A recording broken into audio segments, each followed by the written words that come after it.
Good morning. I'm Miss Dottie, and I'm your visiting teller of tales today. I'm going to read a book that I think is very, very sweet. It's called I Love You, Grandpa. It's about a baby bear and the grandpa big bear. It's written by Julian Harker. It's illustrated by Daniel Howarth, and it is published by Paragon out of England, the UK. Okay? I Love You, Grandpa. The pictures in this book are beautiful. Little Bear and Grandpa were walking by the river when Little Bear spotted a fish darting through the water. Quick, Grandpa, he yelled. Little Bear ran into the water and he caught the fish and held it up proudly for Grandpa to see. I know his grandpa was very proud of him for doing that. Grandpa smiled. You're fast, Little Bear, he said. I can remember when I was that fast. And do remember that grandparents are older and they do slow down a lot. he started, Grandpa Bear started to cross the river and he turned to Little Bear. My legs were once strong and speedy, little like yours, he added, but now I've found an easier way to catch a meal. Really, Grandpa? Asked Little Bear. What's that? And do remember that grandparents have a lot of knowledge. And I remember my grandmother saying, and this may be kind of silly, but she said, there's more than one way to do something. There's always more than one way to do something. Well, replied Grandpa, I'm more crafty now. That's the way he has figured out how he can catch fish. He stepped on a rock. You see these rocks in the middle of the river, and you see how the water is rushing by? Those are called rapids. I stand here, Grandpa said, and he stood very still. I'm very patient. And do you know what it is to be patient? It's a good quality to have. I wait until the fish jump out of the water straight into my mouth. Oh, and there he is with the fish in his mouth. See the fish jumping? And he just opened his mouth and the fish jumped in. Wow, said Little Bear. I love you, Grandpa. You are so clever. Just then an eagle swooped down. He beat his wings and he ruffled the bear's fur when he beat his wings. They saw his sharp claws. You know, eagles will swoop down and they can pick up something and fly off with it.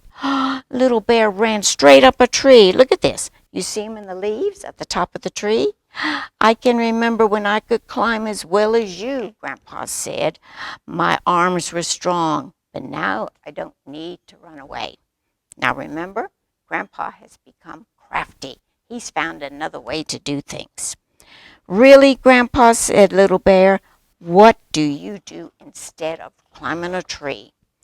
Well, replied Grandpa, I'm bolder now. Do you know what that means? We'll see. When Eagle swooped down again, Grandpa barked in his deep, gruff voice. He roared. He went, roar, very, very loud, numerous times, and the eagle flew away across the mountain. He wasn't going to mess with that bear that showed his sharp teeth and roared that loud. Wow, said Little Bear. I love you, Grandpa. You are so brave. They walked on until they came across a slope where the earth was soft and deep. Watch me, Grandpa, said Little Bear. I can dig myself a really good place to sleep through the winter. And Little Bear began to scrape away the dirt. Grandpa smiled. I can remember when I could dig as well as you, he sighed. My claws were really sharp, but now I know a better way to dig a hole and to make a place to spend the winter when it is snowing and cold. He says, follow me. I'm wiser now. Not only is he craftier, but he's wiser. All I need to do is to find a tree that has a hollow in it.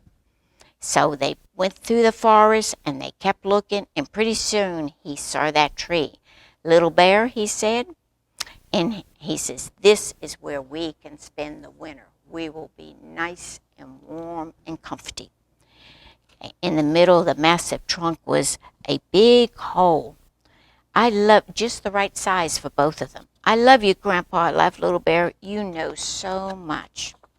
Little Bear looked up at Grandpa, and he said, will I ever be like you? Will I ever be as brave as you are, as crafty as you are, and as wise as you are? Of course you will, replied Grandpa. Can I start teaching you now? Little Bear nodded. Yes, Grandpa, I would love that. So Grandpa took Little Bear to the rapids, and he taught him the crafty way to catch a fish by standing on the rocks and being very still and wait for a fish to jump up into his mouth. And he taught him the brave way to scare a bird away. Little Bear learnt quickly. This wasn't an eagle, but still he scared the bird away. Then it started snowing. Oh, they needed to find a place big enough for them to sleep in, to stay warm and out of the cold snow. And he helped Little Bear choose wisely. Little Bear snuggled up to Grandpa, see their inside, and it felt really good to be with his Grandpa. I love you, Grandpa, he laughed. Grandpa ruffled Little Bear's messy hair. I love you too, Little Bear, Grandpa said.